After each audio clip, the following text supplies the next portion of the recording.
સાસરે આવેલા પિતાનું અપમાન થતું જોઈને દીકરીએ સાસુ સસરાને એવો પાઠ ભણાવ્યો કે તેમની હોશિયારી ગાયબ થઈ ગઈ.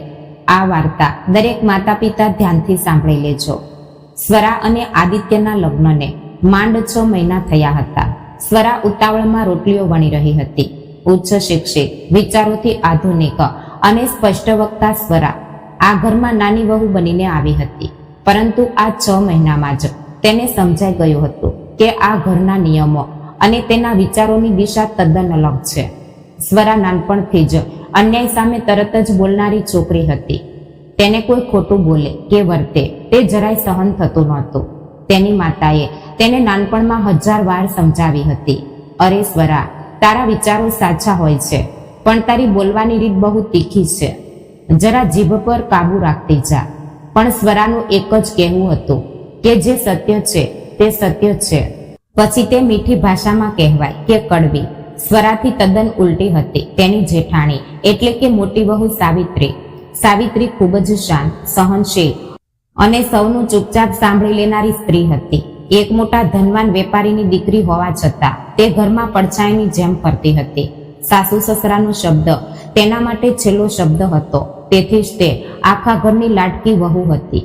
જ્યારે પોતાના હક માટે બોલનારી સ્વરા સૌની આંખમાં ખુશતી હતી. સાવિત્રી, અરે ક્યાં સુધી પહોંચી? નાસ્તાની તૈયારી. ગજાનન રાવની પૂજા થઈ ગઈ છે, તેમને ગરમા ગરમ નાસ્તો જોઈએ છે. રસોડાના દરવાજે ઊભા રહીને સાસુ અનુરાધાબાઈએ હુકમ છોડ્યો. હા બા, આવી, બસ 5 મિનિટમાં થાળી પીરસું છું. સાવિત્રીએ અત્યંત નમ્રતાથી જવાબ આપ્યો અને થાળીમાં ગરમ પરોઠા, માખણ અને વરાળ નીકળતી ચા સજાવી. સાસુ અનુરાધાબાઈ અને સસરા ગજાનન રાવ હોલના મોટા લાકડાના જમવાના ટેબલ પર બેઠા. સાવિત્રીએ તેમની સામે આદરપૂર્વક નાસ્તાની થાળી મૂકી. તેની પાછળ મોટો દીકરો અજિંક્ય પણ આવીને બેસી ગયો. સ્વરાએ હળવેથી કિચનમાંથી બહાર જોતા વિચાર્યું કે આકાશ આદિત્ય ક્યાં છે? તે હજુ ઊંઘે છે કે શું? કદમ પરિવારમાં એક અલખિત નિયમ હતો. ઘરના પુરુષો અને સાસુ સસરાનો નાસ્તો અને જમવાનું પહેલા થશે. તેઓ જમી લે પછી વધેલું અન્ન બંને વહુએ રસોડામાં બેસીને ખાવાનું. સ્વરાના પિયરમાં પણ દાદીના જમાનામાં આ જ નિયમ હતો. તેની માએ ક્યારેય તેના પિતા કે દાદી પહેલા ચાનો એક ઘૂંટડો પણ લીધો નહોતો. પણ સ્વરાને લાગ્યું કે નાસિક જેવા શહેરમાં અને શિક્ષિત પરિવારમાં આવ્યા પછી કદાચ આ ચિત્ર બદલાશે. પણ અહીં તો પરિસ્થિતિ વધુ ખરાબ હતી. હોલમાં ગજાનન રાવ અને અનુરાધાબાઈના હસવાનો અને વાતોનો અવાજ આવી રહ્યો હતો. ગજાનન રાવ પેપર વાંચતા વાંચતા નાસ્તો કરી રહ્યા હતા. અરે સાંભળો છો, આપણા અજિંક્યાએ આજે દુકાનમાં નવો સ્ટોક મંગાવ્યો છે. કેટલો મહેનતુ છે મારો મોટો દીકરો. અનુરાધાબાઈ અજિંક્યના વખાણ કરતા બોલ્યા. હા, તેના સંસ્કાર જ એવા છે. તેને ઘરની અને ધંધાની ચિંતા છે. ગજાનન રાવે મુજ પર તાવ દેતા જવાબ આપ્યો. આશરે પોણો કલાક પછી જ્યારે ઘરના બધા પુરુષો અને સાસુબાઈનું ખવાઈ ગયું ત્યારે સાવિત્રીએ ટેબલ સાફ કર્યું અને વધેલા પરોઠા કિચનમાં મૂક્યા. સ્વરાએ ઘડિયાળ સામે જોયું. સવારના 9:30 વાગ્યા હતા. તેને સવારથી જ પ્રચંડ ભૂખ લાગી હતી. તેણે પોતાના માટે અને સાવિત્રી માટે થાળી લીધી. સાસુ સસરાના ખાધા પછી વધેલા પરોઠા હવે સંપૂર્ણપણે ઠંડા થઈ ગયા હતા. તે પરોઠા પર ઘી સાવ જામી ગયું હતું અને તે ચામડા જેવા કડક થઈ ગયા હતા. સ્વરાએ ન છૂટકે તે ઠંડો અને વાસી થયેલો પરોઠો તોડ્યો અને મોંમાં મૂક્યો. તે ખાવામાં જરાય સારો નહોતો લાગતો. પણ નિયમ આગળ કોનું શું ચાલતું હતું તેનો પહેલો કોળિયો પેટમાં જાય ન જાય ત્યાં તો સાસુ અનુરાધાબાઈ રસોડાના ઉંબરા પર આવીને ઊભા રહ્યા. તેણે કપાળ પર કરચલીઓ પાડતા અત્યંત તુષ્ટતાથી સ્વરા સામે જોયું. અરે વાહ, મેડમનો નાસ્તો હજુ પૂરો નથી થયો લાગતો. બધાનો નાસ્તો ક્યારનો થઈ ગયો અને તું હજુય થાળી લઈને બેઠી છે? તારાથી ખવાતું નથી કે મોંમાં દાંત નથી? અનુરાધાબાઈનો અવાજ મહેનાથી ભરેલો હતો. સ્વરાના ગળામાં તે ઠંડો કોળિયો અટકી ગયો. તેણે પાણીનો ઘૂંટડો લીધો અને સાસુબાઈ સામે જોયું. અનુરાધાબાઈ આગળ બોલ્યા. ઘરના બધા વાસણ પડ્યા છે, કપડાનો ઢગલો થયો છે અને મેડમને જમતી વખતે પણ ટાઈમપાસ કરવો છે. ગરીબના ઘરેથી આવી છે ને, એટલે અહીં નિરાંતે બેસીને ખાવાની ટેવ પડી ગઈ છે. સ્વરાનું મન દુભાઈ ગયું. તેનો સ્વાભિમાન ઘવાયો. તે થાળી બાજુ પર મૂકીને શાંત પણ મક્કમ અવાજે બોલી, બા, જમતી વખતે તો ઓછામાં ઓછું આવા મહેણા ન મારો. બધાનું જમવાનું સમયસર થાય એટલા માટે જ હું ગરમા ગરમ પરોઠા વણતી હતી. તમારું બધાનું ખવાઈ ગયા પછી હું જમવા બેઠી અને નાસ્તો ઠંડો થઈ જવાને કારણે મારે ધીમે ધીમે ખાવો પડે છે. અનુરાધાબાઈનો ચહેરો ગુસ્સાથી લાલ થઈ ગયો. એક વહુ પોતાના મોં પર આવો જવાબ આપે તે તેમના ગળે ઉતરતું નહોતું. જુઓ જુઓ, આની જીભ સાસુના મોં સામે કેવી પટપટ ચાલે છે. અનુરાધાબાઈ મોટેથી બૂમ પાડી ઉઠ્યા, તારી જીભ જ સૌથી વધારે ચાલે છે. કામમાં તો તારો 0 નંબર છે. અનુરાધાબાઈ ફરી અને બહાર જવા લાગ્યા. પછી અચાનક શું યાદ આવ્યું કોણ જાણે. તે પાછી ફરીને બોલી, અને પેલો તારો વર, તે આદિત્ય હજુ ઊંઘમાંથી ઉઠ્યો છે કે નહીં, કે તેને પણ પલંગ પર જ ચા નાસ્તો આપવો પડશે? સ્વરાએ વાસણ બાજુ પર મૂકતા કહ્યું, ના બા, તે હજુ ઊંઘે છે. કાલે રાત્રે તેમને આવતા બહુ મોડું થયું હતું. અરે તો ઉઠાડને એને. અનુરાધાબાઈનો મગજ વધુ ચટકો. આજે તેના પિતાએ એને દુકાને વહેલા આવવા કહ્યું હતું. આ છોકરો પણના જ્યારથી આના લગ્ન થયા છે ત્યારથી 1 નંબરનો આળસુ અને કામચોર થઈ ગયો છે. ઘર કે ધંધા પ્રત્યે એનું લક્ષ્ય જ નથી. આમ જ ચાલતું રહ્યું તો ઘરનું અને ધંધાનો સત્યાનાશ નીકળતા વાર નહીં લાગે. સ્વરાથી હવે રહેવાયું નહીં. આદિત્યના કામનો અને તેમના સંબંધોનો આવો અનાદર થતો જોઈને તે ફરી બોલવા જતી હતી. બા, આદિત્ય રોજ રાત્રે મોડે સુધી કામનું જ આયોજન કરતા હોય છે. પણ એટલામાં જ બાજુમાં ઉભેલી સાવિત્રીએ સ્વરાના હાથને હળવો સ્પર્શ કર્યો અને આંખોથી જ ચૂપ રહેવાનો ઇશારો કર્યો. સાવિત્રીના ચહેરા પર ડર સ્પષ્ટ દેખાતો હતો. સ્વરાએ હોઠ ભીંસ્યા અને તે ચૂપ થઈ ગઈ. પણ અનુરાધાબાઈ અટકવાના નહોતા. તે પગ પછાડતા બહાર જતા જતા હળવેથી બબડ્યા, જ્યારથી આ છોકરાના લગ્ન થયા છે અને આ છોકરીએ ઘરમાં પગ મૂક્યો છે ત્યારથી આ ઘરની પ્રગતિ જ બંધ થઈ ગઈ છે. આના પગલાં તો જરાય શુભ નથી, કુલક્ષણી ક્યાંકની. તે ચાલી ગઈ. રસોડામાં શૂન્ય શાંતિ છવાઈ ગઈ.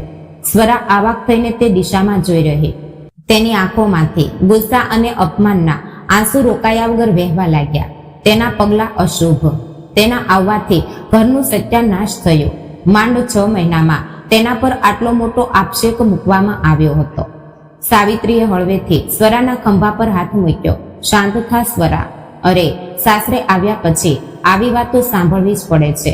તું હજુ નવી છે, તને આ ઘરના સ્વભાવની ખબર નથી. ધીમે ધીમે તને બધી ટેવ પડી જશે. સાસુબાઈના બોલવા પર ધ્યાન ન આપ. જેટલો વિચાર કરીશ એટલી વધારે દુઃખી થઈશ. સ્વરાએ સાવિત્રી સામે જોયું. પણ તાઈ, આપણી ભૂલ ન હોવા છતાં ચૂપ શા માટે રહેવું? આપણે કોઈ ગુનેગાર છીએ? આપણે આખો દિવસ મજૂરી કરીએ છીએ, તો પછી જમતી વખતે પણ મહેણા શા માટે સાંભળવાના? સાવિત્રીએ ઊંડો નિસાસો નાખ્યો. જવાબ આપવાથી પરિસ્થિતિ સુધરતી નથી સ્વરા, ઉલટાનું વધુ બગડે છે. શાંત રહેવું એ જ અહીં સંસાર કરવાનો એકમાત્ર રસ્તો છે. સ્વરાએ સાવિત્રીની આ સલાહ જરાય ગળે ન ઉતરી. પણ તેને ક્યાં ખબર હતી કે આ તો ફક્ત શરૂઆત હતી. અસલી વાવાઝોડું અને મોટો ભૂકંપ તો હજુ આગળ આવવાનો હતો. તે ઘટનાને 2-3 દિવસ નીકળી ગયા. ઘરનું વાતાવરણ પહેલાની જેમ જ તણાવપૂર્ણ હતું. અનુરાધાબાઈ સ્વરા સાથે જરાય સરખી રીતે બોલતા નહોતા. નાની નાની વાતો પર મહેણા મારવા અને મોં બગાડવું ચાલુ જ હતું. એક દિવસ સવારે હંમેશ મુજબ કામ પતાવ્યા પછી સાવિત્રીએ સ્વરાને પૂછ્યું, સ્વરા, આજે બપોરે જમવામાં શું બનાવીએ? તારી કોઈ ખાસ ઈચ્છા છે? સ્વરાનું મોં જરા ખુલ્યો અને તે ઉત્સાહથી બોલી, તાઈ, આજે છોલે પૂરી બનાવીએ. બહુ દિવસથી થયા મન ભરીને છોલે પૂરી ખાધા નથી. તેનું વાક્ય પૂરું થાય ન થાય ત્યાં જ પાછળથી અનુરાધાબાઈનો અવાજ આવ્યો, અરે એને શું પૂછે છે? અને મને છોલે પૂરી જરાય નથી ભાવતા. મને ગેસ થાય છે એ છોલેથી. આજે બટાકા કોબીનું શાક અને ગરમા ગરમ રોટલીઓ બનાવો.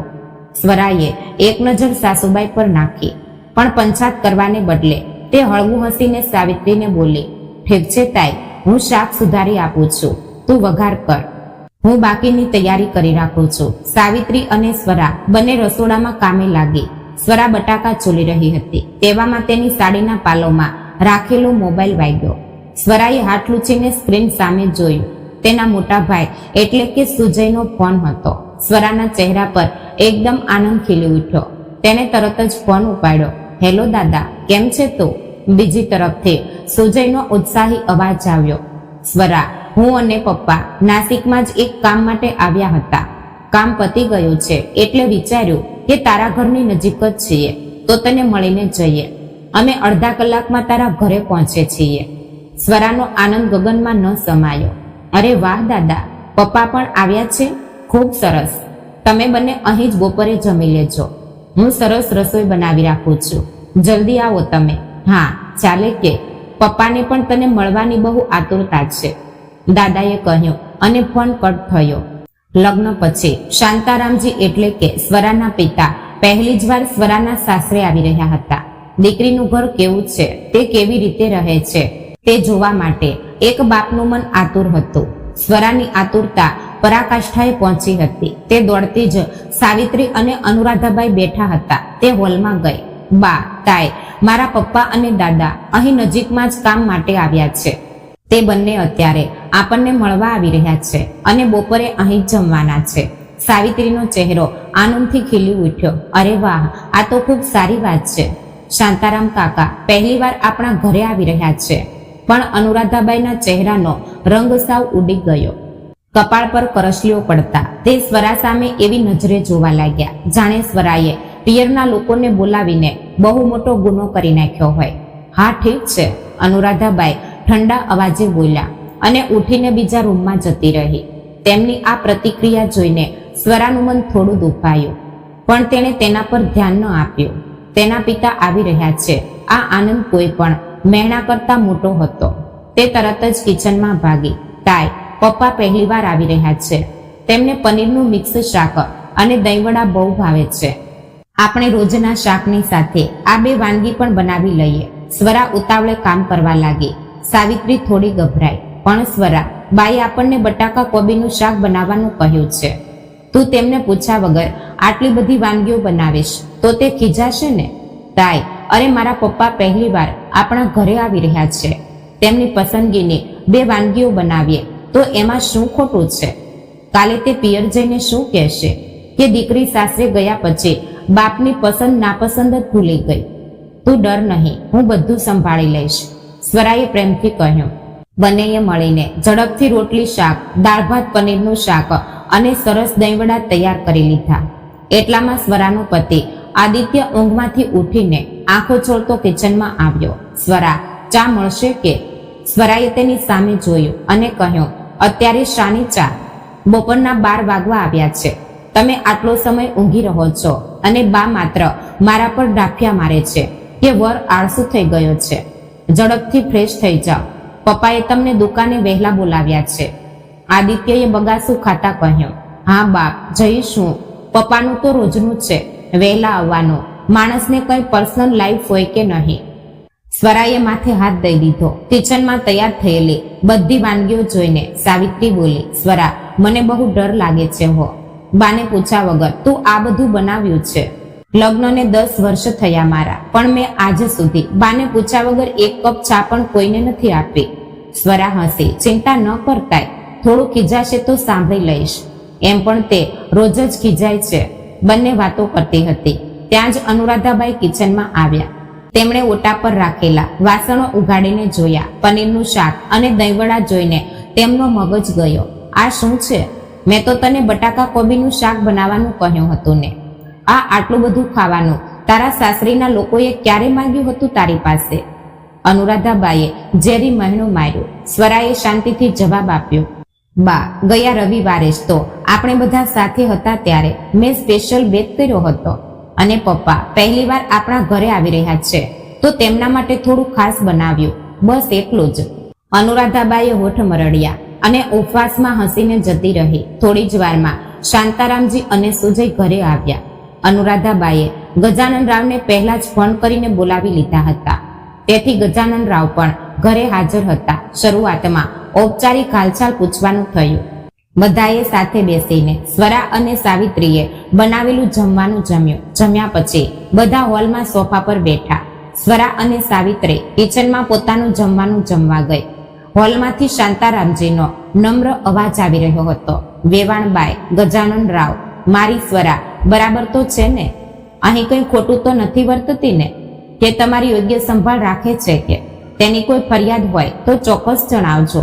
રસોડામાં બેસીને સ્વરા સાવિત્રીને હળવેથી બોલી, જોતાય મારા પપ્પા તો સાદગીથી પૂછી રહ્યા છે, પણ હવે મારા સસરા નક્કી જ કંઈક મેણું મારશે. અને સ્વરાનો અંદાજ તદ્દન સાચો પડ્યો. શાંતારામજીનું બોલવાનું પૂરું થાય તે પહેલા જ ગજાનન રાવે મોટા અહંકાર અને અવાજથી કહ્યું, એ ફરિયાદો વિશે આપણે પછી વાત કરીશું શાંતારામજી.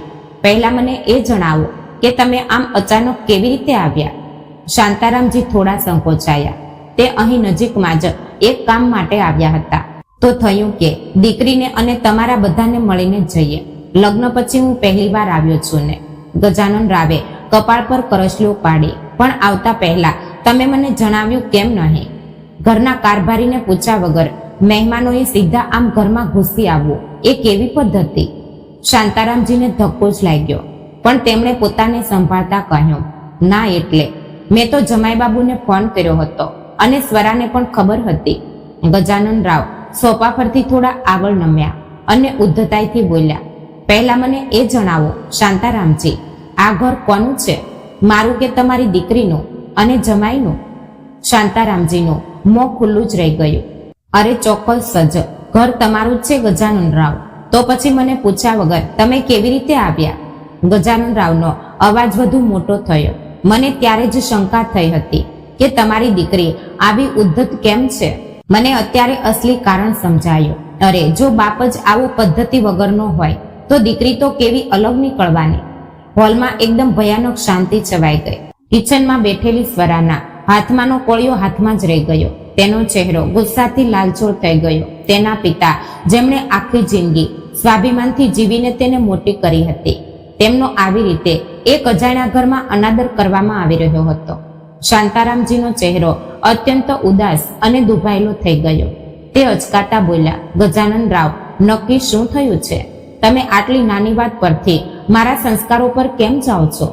ઠીક છે, મારી ભૂલ થઈ હશે તો હું આગામી વખતે તમને પૂછીને આવીશ, પણ તમે આવો અનાદર ન કરો. નક્કી શું કર્યું છે મારી દીકરીએ? ગજાનન રાવ ઉપહાસથી હસ્યા. શું કહું શાંતારામજી? એક વાત હોય તો કહું ને. તમે તમારી દીકરીને જરાય સંસ્કાર નથી આપ્યા. શૂન્ય સંસ્કાર છે તેનામાં. આ સાંભળતા જ સ્વરાનો કાબુ છૂટ્યો. તે જમવાની થાળી બાજુ પર ધકેલીને તફડાતફડી ઊભી થઈ અને બહાર જવા નીકળી. પણ સાવિત્રીએ ઝડપથી સ્વરાનો હાથ મજબૂતીથી પકડી લીધો. સ્વરા, ન જા બહાર, શાંત રહે. પુરુષોની વાતોમાં આપણે વહુએ વચ્ચે નહીં પડવાનું. છોડતાય મારો હાથ.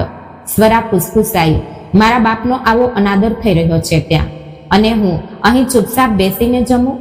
સ્વરાએ સાવિત્રીનો હાથ બાજુ પર કર્યો, પણ સાવિત્રીએ તેની કરગસ્તી કરી તેને રૂમમાં લઈ ગઈ. સ્વરા, તું બહાર જઈશ તો પરિસ્થિતિ વધુ બગડશે. પ્લીઝ અહીં જ રોકાઈ જા. સ્વરા રૂમમાં ઊભી રહીને ધ્રુજતી હતી. બહાર ગજાનન રાવનો ઝેરી અવાજ સ્પષ્ટ સંભળાતો હતો, શાંતારામજી, તમારી દીકરી આ ઘરમાં કોઈનો પણ આદર કરતી નથી. ગજાનન રાવ કહી રહ્યા હતા, ઘરમાં સૌથી નાની વ્યક્તિ છે તે, પણ મોટાઓ સાથે રોખમાં બોલે છે, જાણે આજ આ ઘરની માલિકણ હોય. તે તેના પતિને એટલે કે મારા દીકરાને સીધું નામ દઈને બોલાવે છે. શું રીત રિવાજ છે આ? શાંતારામજીએ હળવેથી નમ્રતાથી મુદ્દો મૂકવાનો પ્રયત્ન કર્યો, પણ ગજાનન રાવ, આજકાલના જમાનામાં મોડર્ન છોકરીઓ પતિને નામથી બોલાવે છે. તેમાં આટલો ગુસ્સો લાવવા જેવું શું છે? ગજાનન રાવ મોટેથી બૂમ પાડી ઉઠ્યા. એટલે તમારા ઘરમાં તમારી બાયડી તમને તમારા જ નામથી બોલાવે છે? જુઓ, તમારા ઘરમાં ચાલતું હશે એ ફાલતુપણું, મારા ઘરમાં નહીં ચાલે. તમારી દીકરી તેની સાસુનો એક પણ શબ્દ સાંભળતી નથી. દરેક વાત પર એને સામો જવાબ આપે છે. મારી બાયડી સહનશીલ છે એટલે જ આ ઘર ટકેલું છે, નહીં તો તમારી દીકરીએ આ ઘર ક્યારનું બરબાદ કરી નાખ્યું હોત. સ્વરાની આંખોમાંથી આંસુ વહેવા લાગ્યા. તેના સસરા, જે પોતાને બહુ ભણેલા ગણેલા અને પ્રતિષ્ઠિત સમાજ સેવક સમજતા હતા, તે આટલા સંકુચિત અને નિષ્ઠિર વિચારોના હશે તેની તેને સપનામાં પણ કલ્પના નહોતી કરી. સ્વરા રૂમમાંથી બહાર નીકળવા લાગી, પણ ફરી સાવિત્રીએ તેને રોકી. સ્વરા, તું ગાંડાપણું ન કર. તાય, મને ખરાબ થવું હોય તો થવા દે. સ્વરા રડતા બોલી, પણ મારા પપ્પા ત્યાં શાંતિથી અનાદર સહન કરી રહ્યા છે. હું ચૂપ નહીં રહી શકું. સ્વરા બહાર આવી. પણ તેણે જોયું કે તેનો ભાઈ સુજય અને પપ્પા અત્યંત અસહાય થઈને માન નીચે ઘાલ્યા બેઠા હતા. ગજાનન રાવ આગળ બોલ્યા, અરે મારી મોટી વહુને જુઓ, સાવિત્રી કેટલી સુસંસ્કૃત છે, કંપનીના માલિકની દીકરી છે તે, પણ છતાંય તેનો અહંકાર જરાય નથી. અને તમારી દીકરી લગ્ન થઈને આવી ત્યારથી મારા ઘરમાં તે બધા આશીર્વાદ અટકી ગયા છે. મારો દીકરો આદિત્ય પહેલા કેટલી મહેનત કરતો હતો, હવે તમારી દીકરીના ચક્કરમાં તે પણ કામચોર થઈ ગયો છે. તે મારા નાના પૌત્ર પૌત્રીઓને ઘરના કામ કરાવે છે. તમે મારી છેતરપિંડી કરી શાંતારામજી. લગ્ન પહેલા મોટો દાવો કર્યો હતો, પણ આ તો કુલક્ષણી નીકળે. ડુંગર ખોદીને ઉંદર કાઢ્યો. આવા શબ્દોમાં ગજાનન રાવે સ્વરાના ખાનદાનનો ઉદ્ધાર કર્યો. શાંતારામજીની આંખો ભરાઈ આવી હતી. તેમણે હાથ જોડ્યા અને કહ્યું, ગજાનન રાવ, ઠીક છે, અમારું કંઈક ચૂક થયું હોય તો માફ કરો. ગજાનન રાવે અત્યંત અહંકારથી જોયું અને મોટેથી બૂમ પાડી, સ્વરા, બહાર આવ. સ્વરા આંસુ લૂછતા બહાર આવી. તેની આંખો ગુસ્સાથી લાલ થઈ ગઈ હતી. શાંતારામજીએ સ્વરાની સામે જોયું અને અત્યંત દુઃખી અવાજે બોલ્યા, સ્વરા બેટા, આ હું શું સાંભળું છું? તારા સસરા તારા વિશે શું શું કહી રહ્યા છે? તારી માએ તને નાનપણથી કેટલું સમજાવતી હતી, એ તારા ધ્યાનમાં ન રહ્યું કે? આ તારું સાસરું છે બેટા, તારે અહીં નમ્રતાથી રહેવું જોઈએ ને. તું આટલી ભણેલી MBA થયેલી છોકરી, તને આટલી અક્કલ નથી? માએ આપેલા બધા સંસ્કાર ભૂલી ગઈ તું? બાપના આ શબ્દો સ્વરાના કાળજામાં ખંજરની જેમ ભોંકાયા. જે પિતા પર તે સૌથી વધુ વિશ્વાસ રાખતી હતી, તેમણે પણ સાસરીના લોકોનું સાંભળીને તેને જ દોષી ઠેરવી દીધી હતી. શાંતારામજી આગળ બોલ્યા, ચાલ બેટા, ચૂપચાપ ઊભી ન રહે. તારા સાસુ સસરાના પગ પકડ અને એમની માફી માંગ, અને ભવિષ્યમાં આવી ભૂલ ફરી નહીં થાય તેની ગેરંટી આપ. ગજાનન રાવ અને અનુરાધાબાઈ વિજય મુદ્રાથી સ્વરા સામે જોઈ રહ્યા હતા. શાંતારામજીએ ફરી કહ્યું, સ્વરા, હું કહું છું ને, માફી માંગ એમની. સ્વરાએ એક ઊંડો શ્વાસ લીધો. તેણે માથું ઊંચું કર્યું, પોતાની આંખો લૂછી અને અત્યંત મક્કમ, સ્પષ્ટ અને ધીર ગંભીર અવાજે બોલી, માફ કરજો પપ્પા, પણ હું કોઈની પણ માફી નહીં માંગુ. શાંતારામજીનો ચહેરો ગુસ્સાથી લાલ થઈ ગયો. તે દાંત ભીસીને બૂમ પાડ્યા, સ્વરા, આ કેવું ઉદ્ધત વર્તન છે? સાસરીના મંડળ સામે તમારી ગરદન નીચી કરાવી રહી છે. હું કહું છું ને, ચૂપચાપ સાસુ સસરાની માફી માંગો. સ્વરાએ પપ્પાની આંખોમાં જોયું. તેની આંખોમાં આંસુ હતા, પણ અવાજમાં એક અડગ મક્કમતા હતી.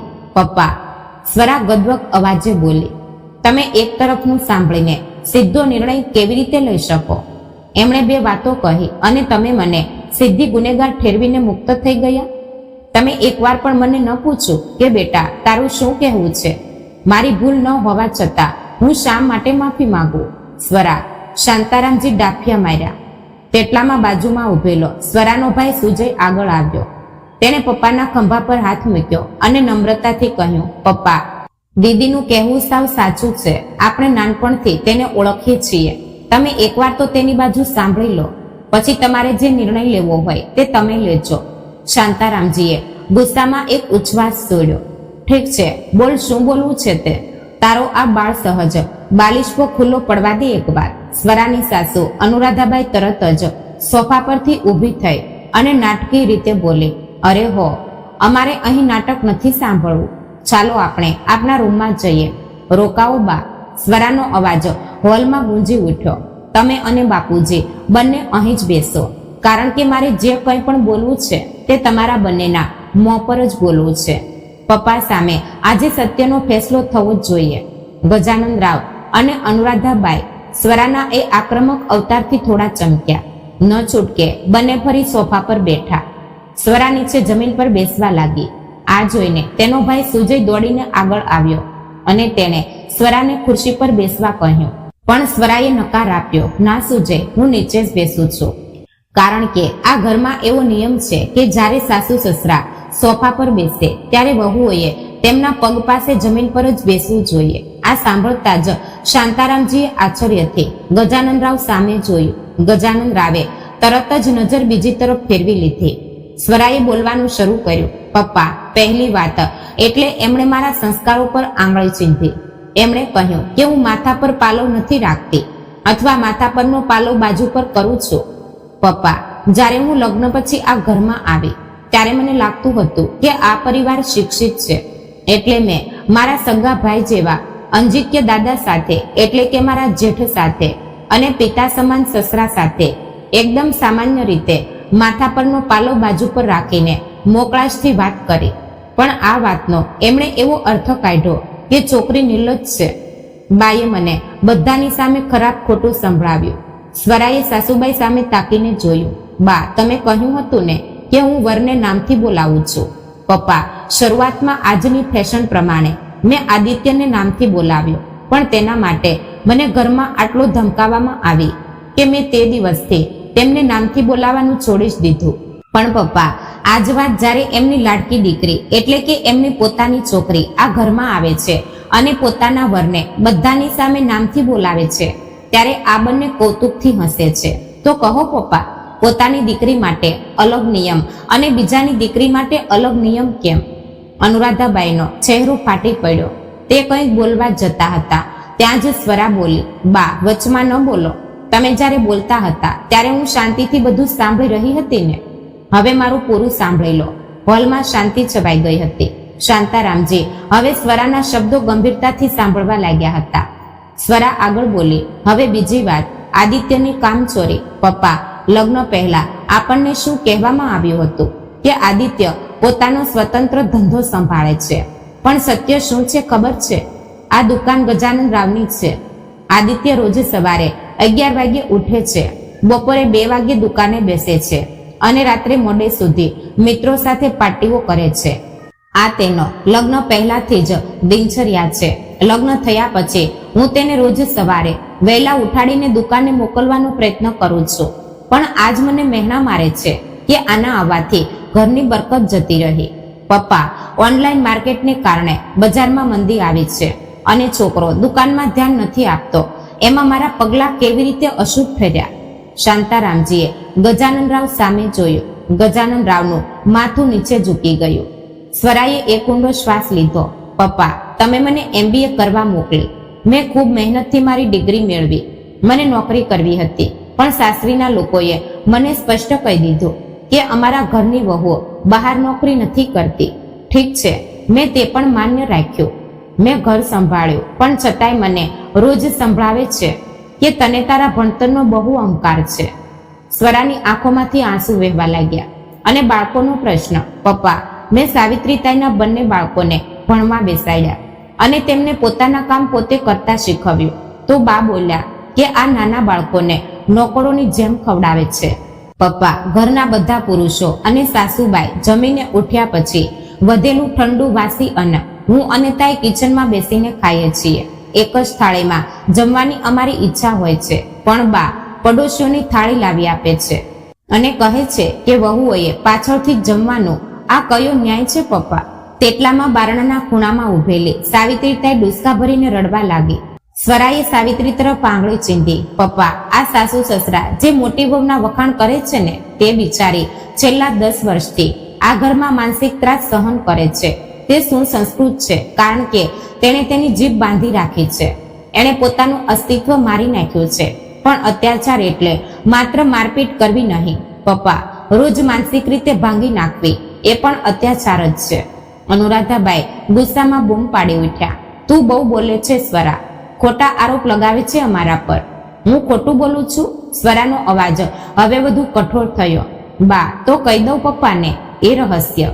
પપ્પા, જ્યારથી આમને ખબર પડી છે કે હું લગ્ન પહેલા શહેરમાં હોસ્ટેલમાં રહીને ભણતી હતી, ત્યારથી આ મને વારંવાર બ્લેકમેલ કરે છે.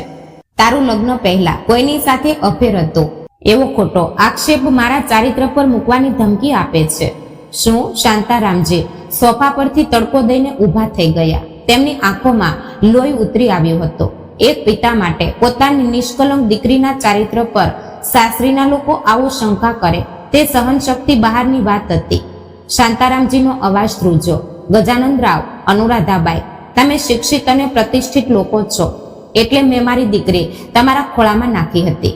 પણ તમારી વિચારસરણી આટલી નીચ અને ગંદી હશે તેની મેં કલ્પના પણ નહોતી કરી. જો મને પહેલા જ આ ખબર હોત તો મેં મારી દીકરીના લગ્ન તમારા ઘરમાં ક્યારેય ન કરાવ્યા હોત. શાંતારામજીએ સ્વરાનો હાથ પકડ્યો અને અત્યંત પ્રેમથી પણ મક્કમતાથી કહ્યું, ચાલ બેટા સ્વરા, બાંધ તારો સામાન. આ ઘરમાં તારે હવે 1 મિનિટ પણ રહેવાની જરૂર નથી. એમને વહુ નથી જોઈતી, એમના તાલે નાચતી પૂતળી જોઈએ છે. હું મારી શિક્ષિત દીકરીને અહીં કુંડામાં મરવા હવે નહીં છોડું. સ્વરાએ માથું હલાવ્યું. તે રૂમમાં ગઈ અને તેણે તેની બેગ ભરી. પણ જ્યારે તે બહાર આવી ત્યારે અચાનક તેને ચક્કર આવવા લાગ્યા. સતત બોલવાને કારણે, રડવાને કારણે અને સવારથી કંઈ ન ખાધાને લીધે તેને પ્રચંડ તકલીફ થવા લાગી. તેને ઉબકા આવવા લાગ્યા અને તે વોશરૂમ તરફ ભાગી. સતત ઉલટીઓ થયા પછી સ્વરાને અચાનક ચક્કર આવ્યા અને તે હોલમાં જ બેભાન થઈને નીચે પડી ગઈ. સ્વરા, સુજય અને શાંતારામજી બૂમ પાડી ઉઠ્યા. સાસુ સસરાને લાગ્યું કે સ્વરા નાટક કરી રહી છે. પણ જ્યારે સ્વરા ભાનમાં આવી જ નહીં ત્યારે ઉતાવળે આદિત્યને બોલાવીને તેને નજીકની હોસ્પિટલમાં લઈ જવામાં આવી. ડોક્ટરે સ્વરાને તપાસી. અડધા કલાક પછી ડોક્ટર બહાર આવ્યા. તેમના ચહેરા પર મંદ હાસ્ય હતું. અભિનંદન સ્વરા મેડમ 2 મહિનાના ગર્ભવતી છે. ડોક્ટરે સમાચાર આપ્યા. હોસ્પિટલના કોરિડોરમાં શાંતિ છવાઈ ગઈ. ફક્ત સાવિત્રીતાઈએ આગળ આવીને સ્વરાને અભિનંદન આપ્યા. અનુરાધાબાઈ, ગજાનનરાવ કે આદિત્યના ચહેરા પર કોઈ આનંદ નહોતો.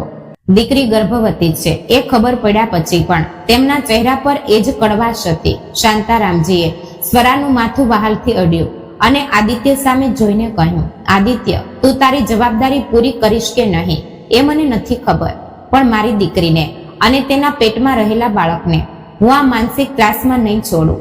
સ્વરા હવે મારી સાથે પિયર આવશે. આદિત્ય કંઈ જ બોલ્યો નહીં. તે શાંતિથી ઊભો રહ્યો. સ્વરા પિયર જતી રહી. પિયર ગયા પછી શરૂઆતના કેટલાક દિવસો શાંતિમાં ગયા. પણ જેમ જેમ મહિનાઓ વીતતા ગયા તેમ તેમ સાસરીના લોકોનો અસલી રૂપ સામે આવ્યું. તે 9 મહિનામાં સાસુ અનુરાધાબાઈ કે સસરા ગજાનન રાવે સ્વરાને એક ફોન પણ ન કર્યો. સમયસર સ્વરાને સુંદર નિરોગી બાળક, એક દીકરો થયો. શાંતારામજીએ આનંદથી ગજાનન રાવને ફોન કરીને પૌત્ર થયાના સમાચાર આપ્યા. પણ ગજાનન રાવના અવાજમાં કોઈ ઉત્સાહ નહોતો. તેમણે બાળક જન્મ્યા પછી મળવા આવવાનું તો દૂર, સાદા અભિનંદન પણ ન આપ્યા. ફક્ત સુજયના એકાઉન્ટ પર ભાઈએ બાળકના સામાન માટે થોડા પૈસા મોકલી આપ્યા. સ્વરા પિયરમાં જ રહેતી હતી. ધીમે ધીમે આજુબાજુના લોકો અને સગા સંબંધીઓ પણ મહેણા મારવા લાગ્યા હતા. જુઓ કેવી પિયરમાં આવીને બેસી ગઈ છે, શું ફાયદો થયો આટલું ભણીને. સાસરીના લોકો સાથે મેળ ન બેસાડી શકી. કેવી જીભ ચાલે છે આની, એટલે જ વરે છોડી દીધી આને. તે મહેણા સાંભળીને સ્વરાનું મન તલતલ તૂટી જતું. પણ તેના માતા પિતા તેની પાછળ મજબૂતીથી ઊભા રહ્યા. બાળક 3 મહિનાનું થયું ત્યારે એક દિવસ અચાનક આદિત્ય પિયરમાં આવ્યો. તે સ્વરાને બોલ્યો, સ્વરા, હવે બાળક આવી ગયું છે. મમ્મી પપ્પાનો ગુસ્સો શાંત થઈ ગયો હશે. ચાલ આપણે ઘરે પાછા જઈએ. પૌત્રને જોઈને બધા જૂના વાંધા ભૂલી જશે. સ્વરાને પણ લાગ્યું કે કદાચ બાળકના આવવાથી સાસરીના લોકોનું મન બદલાશે. તે બાળકને લઈને ફરી કદમ નિવાસમાં આવી. પણ તેની આ આશા સંપૂર્ણપણે નકામી નીવડી. ઘરે આવ્યા પછી સસરા ગજાનન રાવે બાળકને સાદો ખોળામાં પણ ન લીધો. સાસુબાઈએ મોં ફેરવી લીધું. કેટલાક દિવસો માંડ માંડ ગયા. પણ આદિત્યની કામચોરી અને બેદરકારી એવી જ હતી. એક રાત્રે ગજાનન રાવે આદિત્ય સાથે પ્રચંડ ઝઘડો કર્યો અને સ્પષ્ટ શબ્દોમાં કહ્યું, તારે અને તારી બાયડી છોકરાને આ ઘરમાં રહેવાનો કોઈ જ હક નથી. નીકળી જાઓ મારા ઘરમાંથી. આદિત્યને લાગ્યું કે પપ્પા ગુસ્સાના આવેશમાં બોલે છે. પણ બીજા દિવસે સવારે ગજાનન રાવે તેમનો સામાન ઘરની બહાર ફેંકી દીધો. 6 મહિનાના નાનકડા બાળકને તેડીને સ્વરા અને આદિત્ય રસ્તા પર આવી ગયા. આદિત્ય પાસે નોકરી નહોતી, અનુભવ નહોતો. સ્વરાની આંખો પાણીથી ભરાઈ ગઈ. તેણે આદિત્યનો હાથ પકડ્યો અને કહ્યું, રડશો નહીં, આપણે શૂન્ય પર છીએ, પણ આપણે પોતાના પગ પર ઊભા રહેશું. બંને ફરી સ્વરાના પિયર આવ્યા. શાંતારામજીએ તેમને આશરો આપ્યો. આગામી 3 વર્ષ અત્યંત સંઘર્ષના હતા. આદિત્યને ક્યાંય સારી નોકરી નહોતી મળતી. છેવટે સ્વરાએ તેના ભાઈ સુજય પાસેથી થોડા પૈસા ઉછીના લીધા અને આદિત્ય માટે નાસિક શહેરમાં એક નાની સ્ટેશનરી અને કટલેરીની દુકાન શરૂ કરી આપી. આ વખતે સ્વરા પોતે દુકાને બેસવા લાગી. તે પોતે હિસાબ જોતી, માલ મગાવતી અને આદિત્યને ધંધાની બારીકાઈઓ શીખવતી. સ્વરા MBA ના જ્ઞાનનો અને તેની તીવ્ર બુદ્ધિમત્તાનો ફાયદો થયો. ધીમે ધીમે સ્વરાના MBA જ્ઞાનનો અને તેની તીવ્ર બુદ્ધિમત્તાનો ફાયદો થયો. ધીમે ધીમે તે નાની દુકાન એક મોટા જનરલ સ્ટોર્સમાં રૂપાંતરિત થઈ ગઈ. આદિત્ય પણ હવે જવાબદાર બની ગયો હતો. તે સ્વરાનો આદર કરવા લાગ્યો હતો. આ સમયગાળામાં સ્વરાને બીજું બાળક પણ થયું. સ્વરાએ બંને વખતે સસરાને જાણ કરી, પણ તે ક્યારેય ન આવ્યા. સ્વરાના માતા પિતાએ જ બધી સુવાવડ અને જવાબદારીઓ સંભાળી. લગભગ 10 વર્ષનો સમય નીકળી ગયો. આજે સ્વરા અને આદિત્ય નાસિકમાં પોતાના આલિશાન ફ્લેટમાં રહેતા હતા. તેમનો ધંધો અત્યંત ઉત્તમ ચાલી રહ્યો હતો. બંને બાળકો સારી સ્કૂલમાં ભણતા હતા. સ્વરા હવે એક સફળ વ્યાવસાયિક અને સ્વતંત્ર સ્ત્રી હતી. તે સાસરે ક્યારેક ક્યારેક જતી.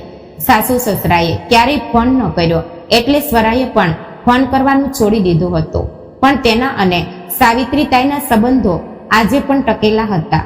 ક્યારેક સાવિત્રી સ્વરાના ઘરે જતી. એક બપોરે સાવિત્રી સ્વરાના આલિશાન ઘરમાં બેઠી હતી. તે સ્વરાના સ્વાભિમાની અને આનંદી સંસાર સામે કૌતુકથી જોઈ રહી હતી. સ્વરાએ સાવિત્રીને ચા આપી અને હળવેકથી પૂછ્યું, તાઈ, મારે આજે એક વાત પૂછવી છે. 10 વર્ષ પહેલા જે દિવસે મારા અને પપ્પાનો ઝઘડો થયો હતો, તે દિવસે તું ખૂણામાં ઊભી રહીને ડૂસકે ડૂસકે રડતી હતી. નક્કી શું થયું હતું તારી સાથે? સાવિત્રીની આંખોમાંથી પાણી સરી પડ્યા. તેણે ચાનો કપ નીચે મૂક્યો. સ્વરા, સાવિત્રી ગદગદ અવાજે બોલી, તે દિવસે જ્યારે તારા પપ્પા આવ્યા હતા ને, મને મારી યાદ આવી ગઈ. મારા પપ્પા પણ જ્યારે મને લગ્ન પછી પહેલી વાર મળવા આવ્યા હતા, ત્યારે આજ સાસુ સસરાએ તેમનો આવો જ અનાદર કર્યો હતો. તેમણે મારા પપ્પાને જમવા માટે થાળી પણ ન પીરસવા દીધી. મારા પપ્પા ભૂખ્યા પેટે અને રડતા રડતા તે ઘરમાંથી બહાર નીકળ્યા હતા. સ્વરા અવાક થઈને જોઈ રહી. સાવિત્રી રડતા આગળ બોલી, હું તે દિવસે ચૂપ રહી સ્વરા. મેં મોં પર આંગળી મૂકી દીધી અને અત્યાચાર સહન કરતી રહી. આજે 10 વર્ષ થઈ ગયા. હું આજે પણ તે ઘરમાં એક નોકરની જેમ મજૂરી કરું છું. મારું પોતાનું કોઈ અસ્તિત્વ જ નથી બચ્યું. પણ તું તે દિવસે મોં ખોલ્યું. તું અન્યાય સામે અવાજ ઉઠાવ્યો. તું ધન્ય છે સ્વરા. તું તે દિવસે પ્રતિકાર કર્યો, એટલે જ આજે તું પોતાના પગ પર ઊભી છે, સ્વાભિમાનથી જીવે છે. મને માત્ર ક્યારે એ હિંમત બતાવતા ન આવી. સ્વરાએ સાવિત્રીને ભેટી લીધી. આજે સ્વરા પોતાના પરિવાર સાથે અત્યંત ખુશ હતી. પણ ક્યારેક ક્યારેક રાત્રે એકલી હોય ત્યારે તેને વિચાર આવતો, હું શિક્ષિત હતી, મારી પાસે MBAની ડિગ્રી હતી, અને સૌથી મહત્વનું એટલે મારા માતા પિતા મારી પાછળ મજબૂતીથી ઊભા રહ્યા. એટલે હું આ અન્યાયમાંથી બહાર નીકળી શકી અને પોતાનું અસ્તિત્વ બનાવી શકી. પણ એ 1000 વહુઓનું શું જે બહુ ભણેલી નથી, જેમને પોતાના હક માટે કેવી રીતે બોલવું એ ખબર નથી, અને જેના માતા પિતા સમાજમાં શું નામ રહેશે એ ડરથી દીકરીને ચૂપ રહેવા કહે છે. એ વહુઓ આખી જિંદગી સાસરીના ઘરમાં આવો ઘોર અન્યાય કેવી રીતે સહન કરતી હશે? આ વિચાર આવતા જ સ્વરાની આંખોમાંથી પાણી આવી જતું, અને તે ભગવાનને એક જ પ્રાર્થના કરતી કે દરેક દીકરીને પોતાના હક માટે બોલવાની હિંમત અને તેની પાછળ ઊભા રહેનારા માતા પિતા મળે. માતા પિતાનું સ્વાભિમાન અને આદર. દીકરી માટે પોતાના માતા પિતાનું સન્માન સૌથી ઉપર હોવું જોઈએ. પોતાના પિતાનું કારણ વગર થતું અપમાન જોઈને શાંત ન બેસવું એ સાચો સંસ્કાર છે. તો મિત્રો, આ વાર્તા કેવી લાગી તે કોમેન્ટ બોક્સમાં જરૂર જણાવજો, અને પસંદ આવી હોય તો ચેનલને લાઈક, શેર અને સબસ્ક્રાઇબ જરૂરથી કરી દેજો. જય શ્રી કૃષ્ણ. રાધે રાધે. હર હર મહાદેવ.